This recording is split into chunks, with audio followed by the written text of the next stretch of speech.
Heyo, heyo. Leonie Dawson refused to be categorized. The podcast. Motherfuckers, welcome. Gonna have Woot to woot. woot woot. We're gonna have to explicit rating that one. That's gonna be good. Um, welcome back, Queens. This is the Leonie Dawson with the Zita, my full-time paid troll, my part-time assistant. um, and we're gonna be doing another one of those Ask Leonie Anything episodes. If you want to have a question answered in an upcoming episode, you should email support@leoniedawson.com and say podcast question in capital letters in the subject, and maybe we'll talk about it in a future episode, but we'll see. First things I should say before we begin, my Brilliant Business Life Academy is doubling in price at the end of November. So that's the place where you get all of my business and marketing e-courses and workbooks and templates and so much stuff, over $8,500 worth of shit. And you get it for under $99 a year, but only until the end of this month. So go to leoniedawson.com/academy. And now I'm going to answer your friggin' questions. Awesome. So, I have a selection of excellent questions. And the first one that we will start with is from Anonymous. And they ask, do you ever do market research, or do you mostly follow your own intuition and ideas? Mostly like own intuition ideas. However, I do also ask like my people, hey, what would you like to see a workshop on next? And we poll, especially like in the academy and stuff like that. We always we poll people and ask for suggestions and stuff like that, because often those things align. And if there's something that I don't want to teach about, we can also like find guest experts to teach on that topic as well. Like there's some people that we've got for next year that are teaching about like Facebook ads that pay for themselves and profitable funnels and e-commerce businesses. And they're things that aren't my special interest or I don't have a huge amount of experience in. So totally cool that we can get guest experts in to do those workshops instead. Yeah, and in the academy too, there is a link for people to submit their sort of requests and ideas for courses or topics, which we then put into a list in, I think we've got one in Asana, and then there's also a section in Notion, which we use as well. So we've always got kind of a pool of ideas to select from. Yeah. I'm also a big fan of like minimal viable product. So like to test an idea that like you can't just go, oh, would you buy something like this? Because everyone will be like, yeah, no, like nobody gives like a real indication. So the only thing you can do is create an offer and see like how it sells basically. And then just do the most minimum viable product in order to be able to release it, and you can expand on it later. There is a book called The Lean Startup, using the MVP principles, but it's fucking boring, and it also just like belabors the same point over and over and over. You can just read an essay about minimum viable product and you will get just as much content out of it without wanting to actually die from boredom. Sorry if you wrote that book, but it's true. Okay, well, get wrecked, whoever wrote that book. It was Eric Rees or some shit like that. It was some white dude, so I don't care. Wonderful. Oh, yeah. Okay, so Laurie asks, if you were starting your business today, what would you do to build an audience? Same thing as I did to do it. Is like, okay, what do I want to create and how can I share that with the world? And also, like, I'm a big fan of the 2-page marketing plan. I teach about this in the academy. I talked about it in a last podcast episode as well. It's a very simple idea of like, okay, where are my people already hanging out? How can I get in front of them?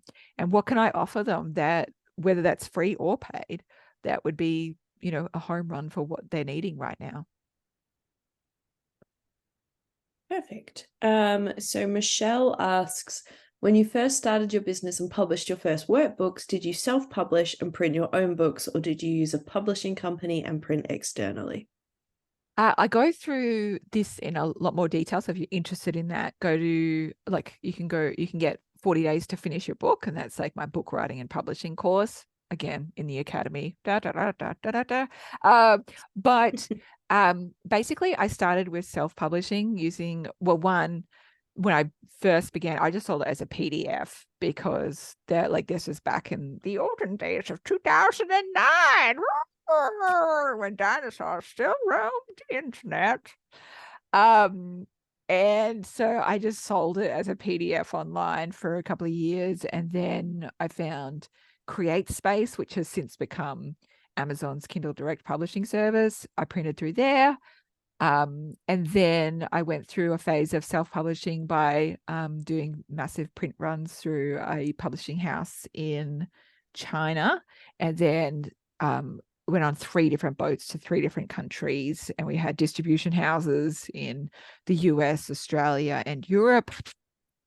And that was a massive undertaking in order to do that. Like, it was like $500,000 investment and incredibly stressful, like 25 staff or whatever, especially when, we have a product with books that is highly time sensitive. Like, people want it for Christmas or they want it for New Year.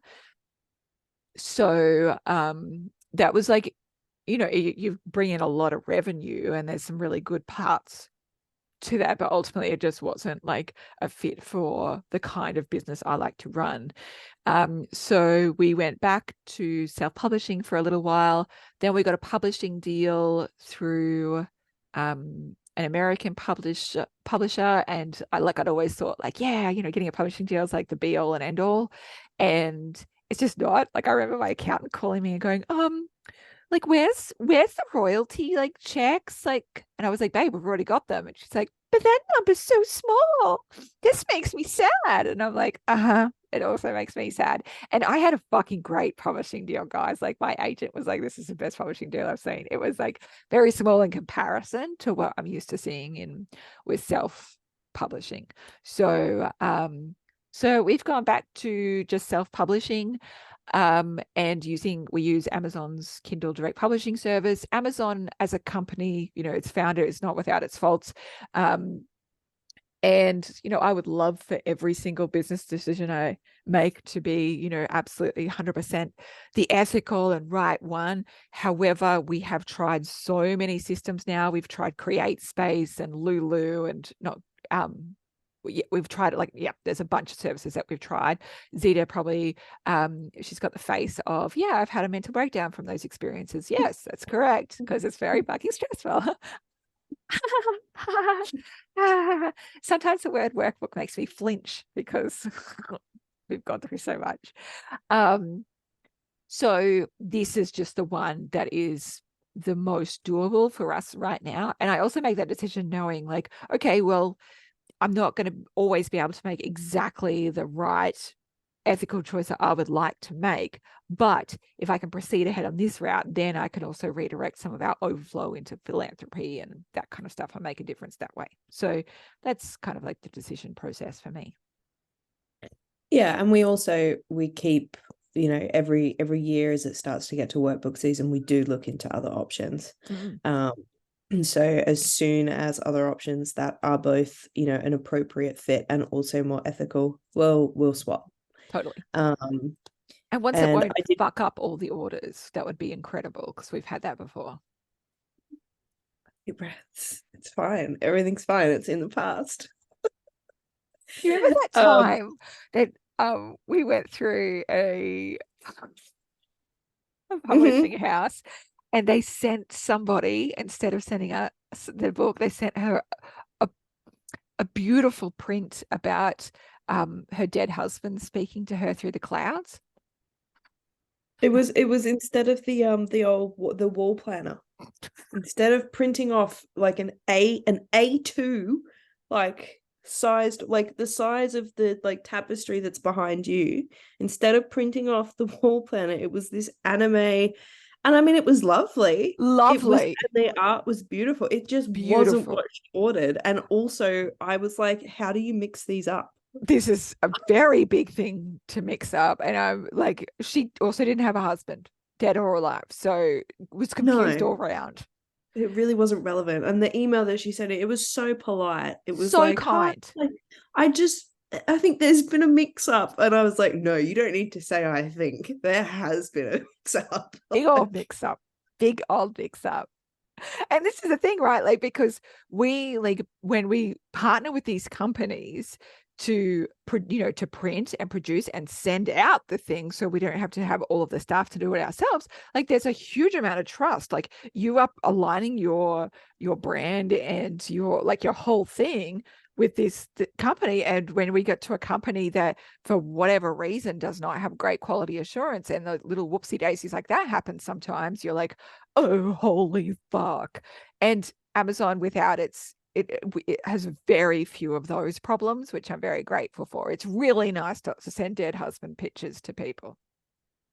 Yeah, and I think as well, like, obviously everyone makes mistakes. Like, Yes. and if that had been the only issue, or one of few issues, then that would have been fine. But it was 50 to 60% of people were receiving the wrong workbook, the workbook that had the biz cover but was a life workbook, or the other way around, or they'd receive one workbook but not the others that they'd ordered. And it got to a point where I was spending 3 to 4 hours a day in our own customer support inbox talking to people who had received incorrect orders. And this went on for 4 months. It was And it was infuriating. horrendous. Yeah. Like, it was and people were having a really bad time, and it was not, and we do have really good customer service, but at the same time, at that point, it was just me. So it wasn't an ideal situation. Yeah. Cough, cough, Absolutely. Lulu, fuck you. Lulu.com. Yeah, That's a call out to you for kind of yeah. being like, this was a few years ago, guys. So I just want to be clear. This was a few years ago. Maybe they fixed some of those issues. But yeah, it was definitely like, it was just incomprehensible. Like, I haven't seen a company that would just send out that many wrong things and mess things up. And they were good about fixing things. Like, they would, they would immediately send out express, like, the right thing. But it was just like, how many times they got it wrong, and surely their profit margins just have been absolutely bogged from it. And also, like, we want to make sure that people have an amazing experience. So we want to make sure, like, that we do the right thing by people. We want to make it up to people if there's any company we've aligned ourselves with that, like, haven't provided stellar service and the right thing. So yeah, it was a big lesson. So anyway, I could, like, talk for genuinely years about the kinds of things that I've seen in the publishing industry. Like, like the time I had to threaten to call the police because we had a distribution house in America who was like keeping our books hostage and refusing to send them out. And we had to, like, send a fucking truck across America with volunteers. Like, we paid them, but to go and rescue these fucking books, and through an apocalyptic snowstorm. It was insane. So anyway, it's been a whole thing. Our process is very simple now. You can just buy the gold workbooks on Amazon, and they'll just ship it to you, and nobody will have a mental breakdown in the process. So hooray! So ideal. Did you, before I move on to the next question, did you say that you started the workbooks in 2009? Yeah. Yeah, I was 16. Shut up. Shut up, Stephen. Shut up. Nobody needs to hear that.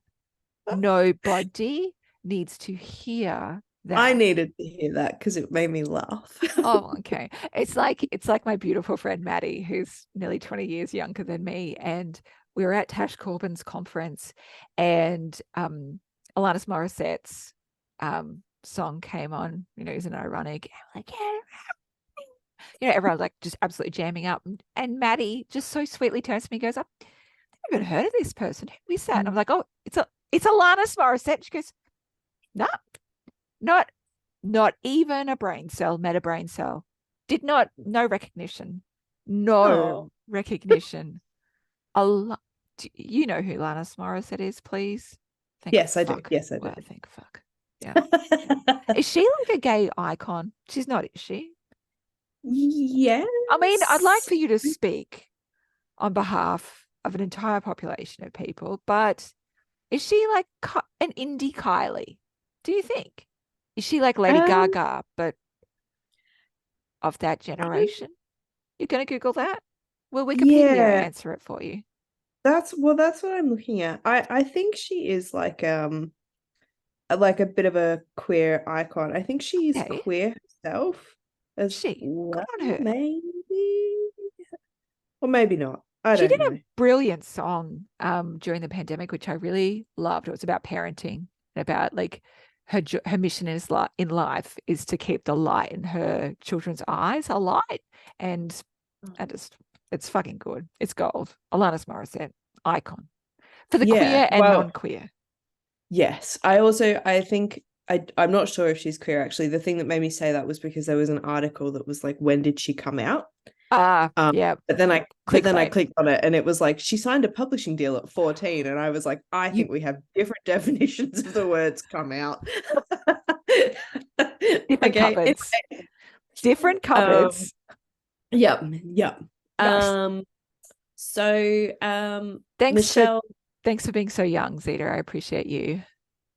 oh, you're welcome. Mm, Anything for you. Finger paint emoji. Yeah, yeah. Yeah. Sure. Michelle asks, what were your early days of business like? So think back to when I was like 14 Oh, to fuck off, 16. Zeta. Get fucked. Honestly, you can get fucked.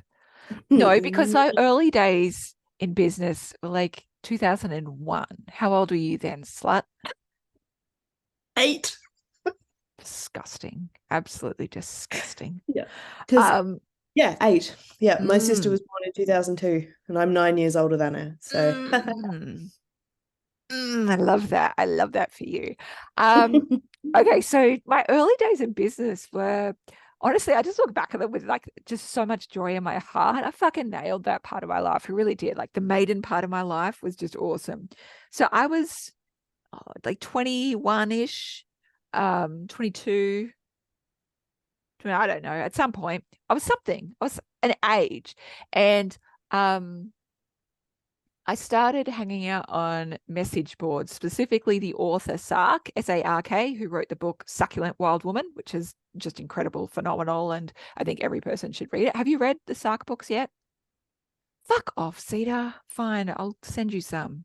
This is what you've made me do. Okay, just.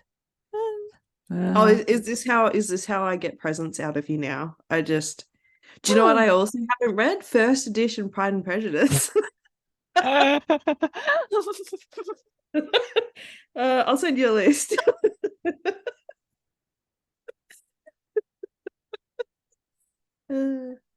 I'll be your book dealer, honestly. Like Yeah. it is appalling that you don't have it. I actually have a Sark book just sitting on my desk that I've just bought again off Amazon for the millionth time because my new Pilates instructor mentioned that she hasn't read it. And I was like, oh, fuck off, as if.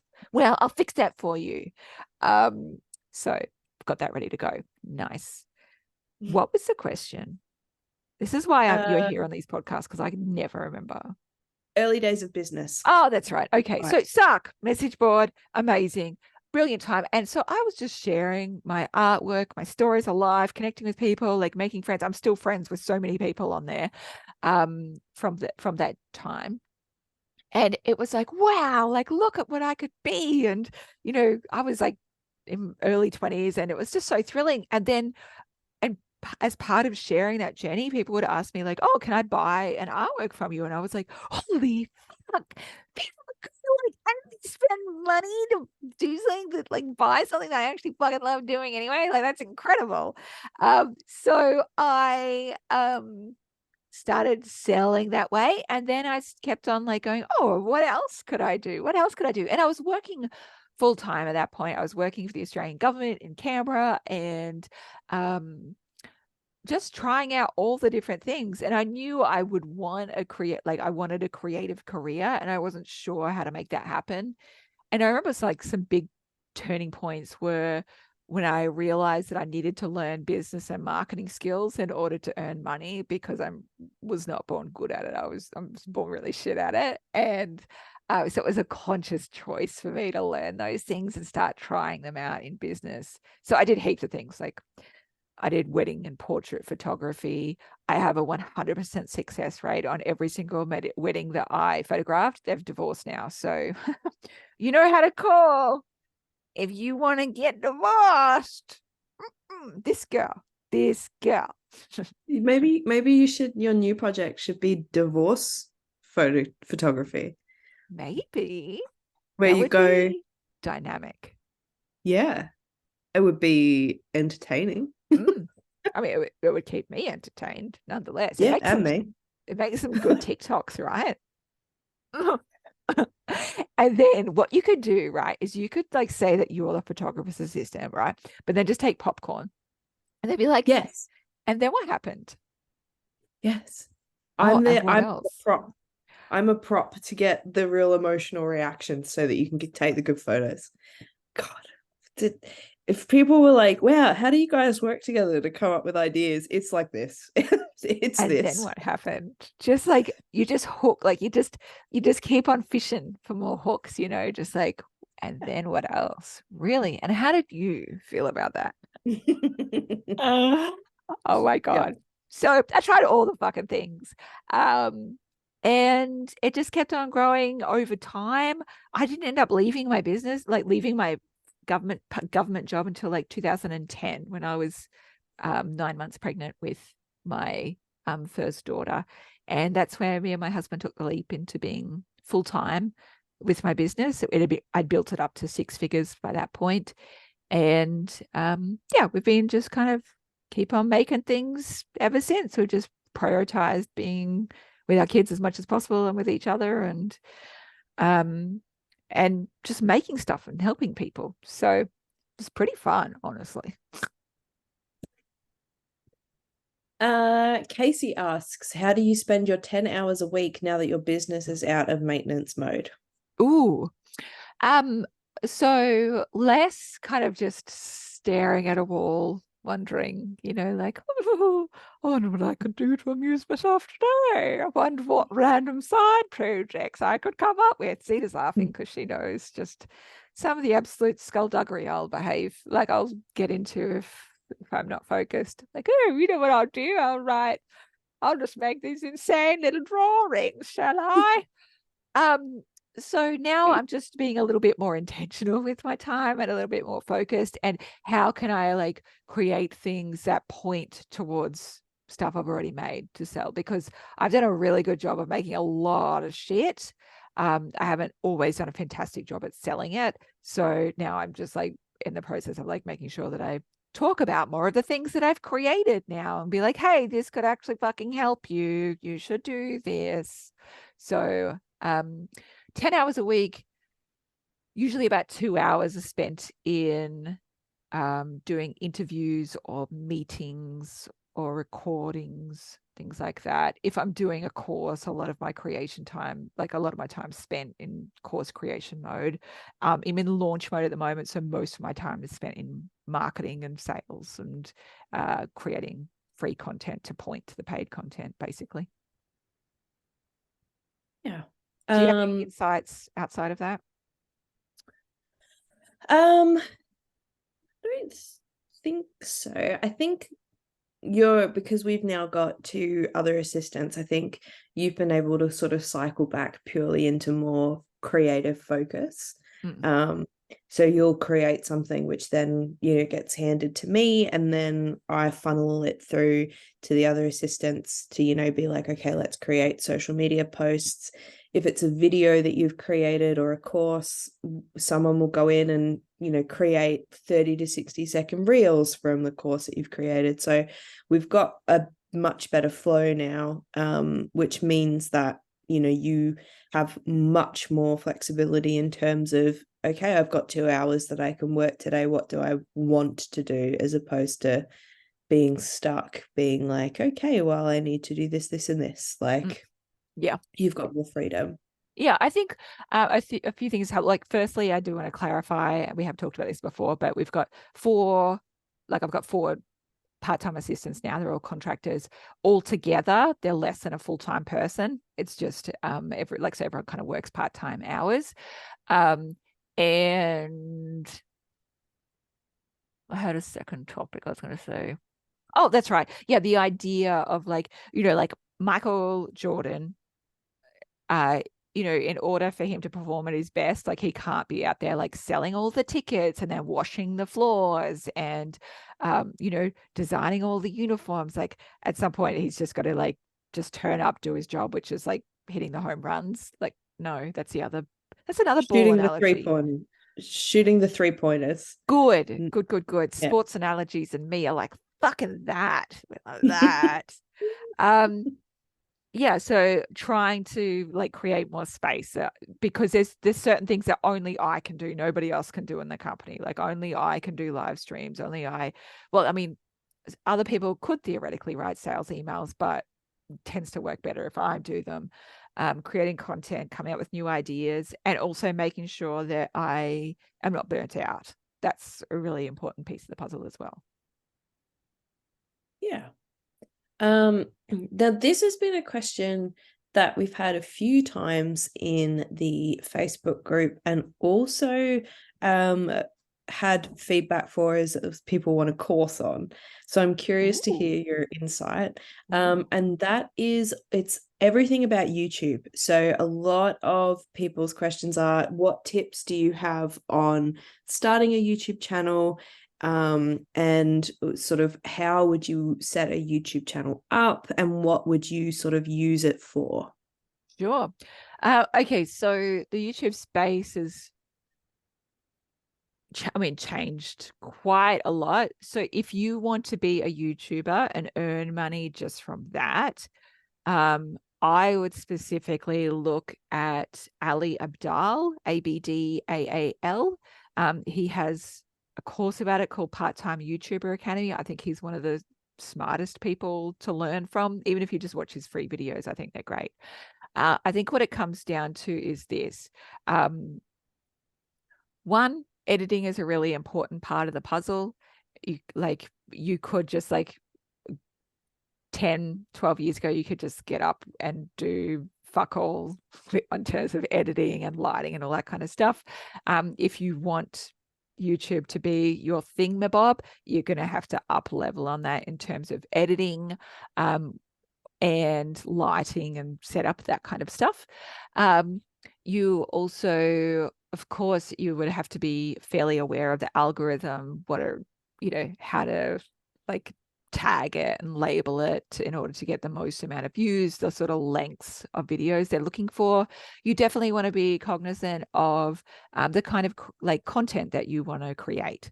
Now, the thing that I think Ali Abdaal is quite smart in is he recognizes that it's risky to put all of your income in just getting the YouTube creator payouts, because that will vary hugely from year to year. And if anything happens to the algorithm or happens to YouTube as a platform, your entire thing is at risk. So he, like me, really puts focus on building his mailing list and also having products outside of that as well. So I think he's a clever one to look at.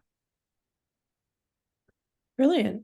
And so I've got a few questions from Linda here.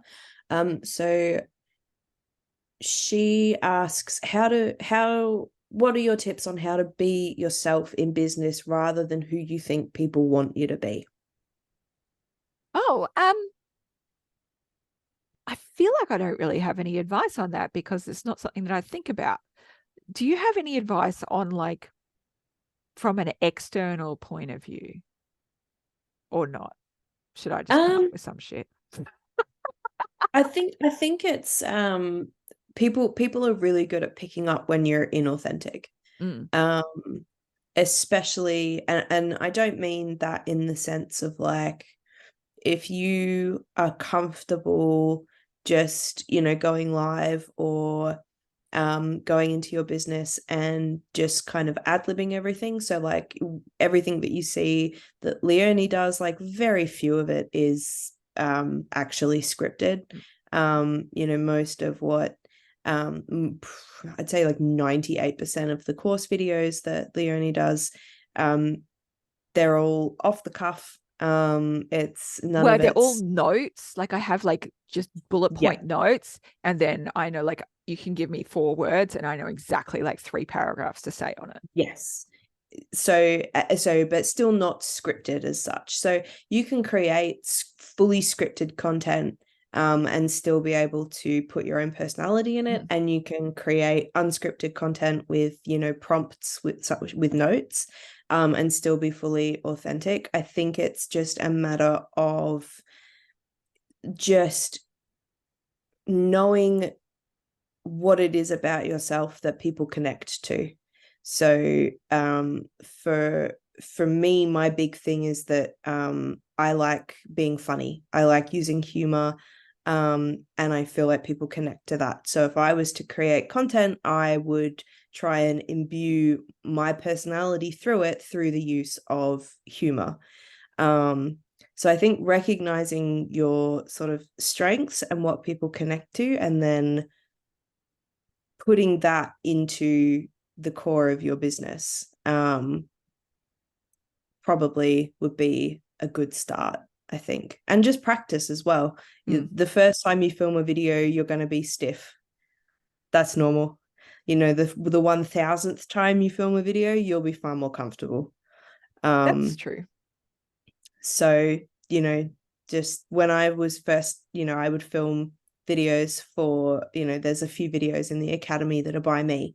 And you can, you know, the videos that are in there that I filmed 3 years ago for some of the modules, it took me 6 or 7 times to film the video because I kept getting so awkward. Whereas now, I don't care. You're just awkward. Yeah, You it just is what it is. What it is. You is awkward. You is awkward. So I think that's true. And also, like, I think for me, it was sort of like a decision. Like, I had like a public service career. I could have stayed in that, knowing that I couldn't really be all of myself there. You know, like there were certain limitations. I pushed a lot of those limitations, as my old boss Lily would know. Did I really behave myself? No. Did I cause quite a few cacophonies? Yes, I did. But it was like I still had to behave in a certain way. And so when it came to my business, which was just my fun little side hobby, did I really want to like carry that over, like that requirement over? Fuck no, that sounded really boring. And it just sounded illogical as well. Like, I want to have a creative career so I can be all of myself and have the most amount of fun. And the way that I know that the way to do that is by being myself. And it's also something that I've definitely like learned more and more over time, because there was definitely things that I did not talk about in the early days and did not feel comfortable with sharing whatsoever. You know, especially like the harder past, that felt much more difficult to share. And when I went through postpartum depression and anxiety in like 2011, I remember a friend saying to me, like, one day, Leonie, you'll talk about this and you'll write about this and you'll share about this publicly. And I was like, are you fucking kidding me? As if I ever would. Like, who wants to hear from a business coach or a life coach who's like struggled so profoundly in this area? And then, you know, a year later, I was, you know, at the point of being healed, that I did want to share about it. And I also wanted to help people who had gone through it or was still suffering and still going through it. I wanted to offer up my story in service of that. And the response I got back was so profound and so beautiful. I was like, oh, holy shit. Like, I'm always want to share about fucking difficult stuff. Not just the good stuff, you know? yeah, absolutely. And I think everyone's authentic self will look different. So, you know, someone might find that sharing that much isn't for them, and No, that's fine. totally. And it, like, it's Like, changed. It's changed for me. Like, I don't share about my kids and my husband online really anymore. Like, I don't share their stories. I don't share their picture as much as possible, just because I don't feel like I have like their full consent to do that. And it's also my story to tell. I don't want to tell the story of who my children are. I want them to figure it out for themselves. yeah, 100%. So Linda's next question was, how do you finish something before starting the next great idea? Yeah.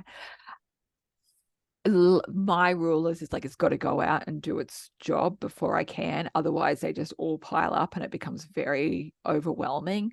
And it's got to, like, for me, if it's a paid thing, then it's got to make money. I've got to like actually do a proper kind of launch for it before I move on to the next thing. Yes, and we do in the academy next year, I believe it's Katie Rose is teaching a guest expert workshop on how to finish what you start. Yes. So you can jump into the academy. I think we've mentioned prices double at the end of November. So you've got like 22 days left to get that workshop, which will be out next year, along with like oodles of other courses and workshops. It probably won't even be 22 days. It'll probably be like 15 days by the time this goes out, maybe less. Oh, yeah, true. It's 22 days the day that we're filming.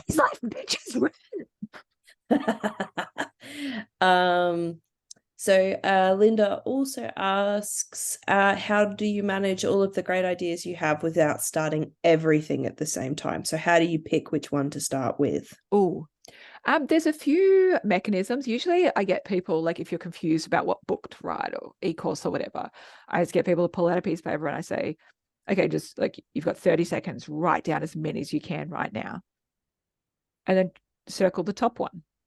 And then just do that one. And because the one that you've written down first is probably the one that is the most important. And now that, like, you guys probably didn't take that piece of paper out and you're like, oh God, what am I going to write down for the first one? So your head's going to go up your own asshole. So I just wish you'd have paused before I'd said that, and just actually done the fucking thing. Just pick the one. Like, it doesn't matter.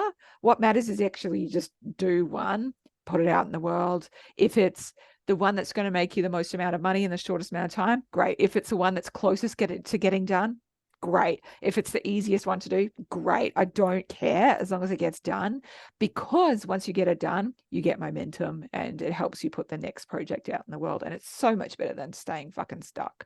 Also, if you haven't already, you should check out my free book called The Wild Donkey Guide. No, the Guide to Riding Wild Donkeys. It's about how to get your projects done faster. And it's why I teach like how to create and sell your e-course in 40 days and how to finish your book in 40 days. If you give yourself a really short, sharp deadline to get a big project done, that is going to work so much better than going, I'll take the next 12 months to do it. Oh, fuck off. You'll die from boredom and wander off into a piece of woods and just be like, oh, I forgot what I was doing. No, you've got 30 days. You got to the end of this month. Fucking do it. Absolutely. And I will just say as well, something that was really helpful for me as a neurodivergent person was being told, like, you can just do the one that lights you up the most. Because often I get stuck with, oh, well, I should probably do the one that will make the most money or will bring in the most XYZ list members or, whatever it is. That's also a great way to kill momentum because then you're setting yourself up for that kind of demand avoidance. And so picking something that's fun and that is gonna like light you up, that's even if it doesn't make you much money, like you said, Leonie, it kicks off that momentum. So if the first thing that you make is really enjoyable but it doesn't sell anything, but it then gives you enough momentum to do something that maybe wasn't as enjoyable and that makes you money, great. Like, chase that dopamine, baby. Wherever the dopamine's attached to a project, great. We love that. Yeah.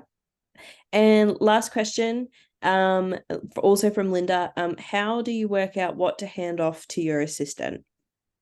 It's Would anything you like to you say don't something? want to do. Correct. Ding, ding, ding, ding, ding, bitch. Ding, ding, ding. And now, aren't you a happy little camper? Because now whatever you don't want to do, you give to your assistants. It's the best, and I fully understand why you do it. I'm like, I've never been happier. I'm like, oh, a horrible little task. Fuck your task. Enjoy that, guys. Let me know if you've got any questions. Yeah, it's great.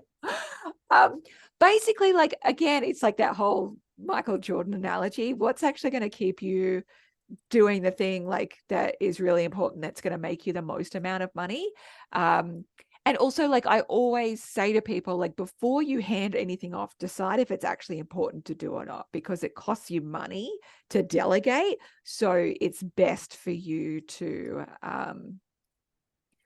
it's best for you to decide if it's really that critical, really that important, and then systemate it as well. So before Zita hands on any task, she will create a Loom video on how to do the task, answering as much questions as she can preemptively. And we keep that task, we keep that Loom for next time it needs to be done, so that doesn't, like, nobody needs to be trained on that again. The training is already there. So that systemation helps as well. Also, like, in the beginning days of your business, you can't just like outsource everything. And there's still some fucking dirty work that I have to do. Like, do I really want to have to go through our Xero and reconcile our accounts of like where shit has, like, what category shit goes in? No, I don't. But it's important for me to do it as a business owner. So I fucking do it anyway. I put my big girl panties on and I make Zita sit there and watch me do it. And I'm just grateful that I don't have to. Because I draw the line at having to do any financial stuff. I don't even like doing my own. Like, oh my God. Zita, have I shown you this? This was like, you can get these kits, these Lego kits, and they're $10 from Big W, and they're unicorns on rainbows. That's cool as. I know, $10. And my 9-year-old made it for me, and I fucking love it. I couldn't love it more. So cute. It is so cute. And I have it because I'm a hippie, of course. I have it on like a little selenite tree of life and grave crystals to really magnify its unicorn powers. It's beautiful. Yeah, you should run to get that. Or did you want that part of your Christmas present? Along with other questionable products from retirement aged websites. I am trying to declutter before we move house. Okay. Oh, that's Please. right. Oh, okay. No, that's fine. Remember, I did ask you before your birthday, I was like, did you want something large and breakable before you move? And you said yes. I did say yes. You did say yes. But now I'm lit by the lamp that you got me. So it's, yeah. My golden light, something upon your face. I don't know. Comes upon your face, something. I don't know. It just feels like there's a cum joke in there somewhere. There is. And we can just say that the joke is in there and you can work it out. It's a little puzzle, actually. Oh, there you go. That's what gets handed off to me. Cum jokes that we can't think of. That's right. That's right. Assign it to someone quick. There's a cum joke in there. We haven't quite worked it out. If anybody out there who's listening to this and you just know, like, oh, the golden light, blah. No, it's right on the tip of my tongue. Yuck. Yuck. I hate this. I hate this. I mean, you can always report it to HR if you've got any issues. Yeah, HR doesn't like it either. Oh, okay. And so should HR like talk to management about it? HR has talked to management. Management also doesn't like it.